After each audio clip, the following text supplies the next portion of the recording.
KRLD Sunday Morning News continues at 9:40. I'm Peter Z. On the line, we have Dr. Alex Del Carmen. Dr. Del Carmen is locally from the School of Criminology, Criminal Justice, and Strategic Studies at Tarleton State University in Fort Worth. Good morning, Doctor. Good morning. Thanks for having me this morning. We are not celebrating. We are remembering 15 years ago today, 9/11, and the attacks. It was a day that changed America forever. How have we changed?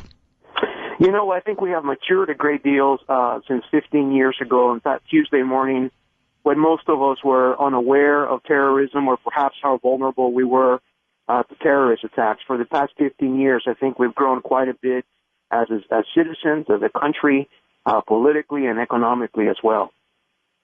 Now, we as a nation look at terror as something totally foreign to us. It's come to our shores, and of course it's worldwide. Why is it the weapon of choice for these extremist groups? You know, I think that terrorism to most Americans, particularly prior to 9/11, was a foreign concept. I mean, it was something that happened overseas, and it never affected any of us in our homeland. And I think that now what we have seen is that there is no weapon. Doctor? Would appear we have disconnected with the doctor. We'll try and get him back on the line. It's 9:42, and we have reestablished connection with Dr. Alex Del Carmen from the Tarleton State University in Fort Worth. He's with the School of Criminology, Criminal Justice, and Strategic Studies. Doctor, our apologies for the disconnect there. I'd like to ask you about our justice system and our way of enforcing and punishing those who break the laws. That's causing somewhat of a problem. Has this affected our justice system, and how has it survived in the light of this? You know, I think our justice system has also adopted to some degree to the threats of terrorism. When you look at where we were prior to the 9/11 attacks, most of our country was completely naive as to how to handle, from the judiciary perspective, terrorists.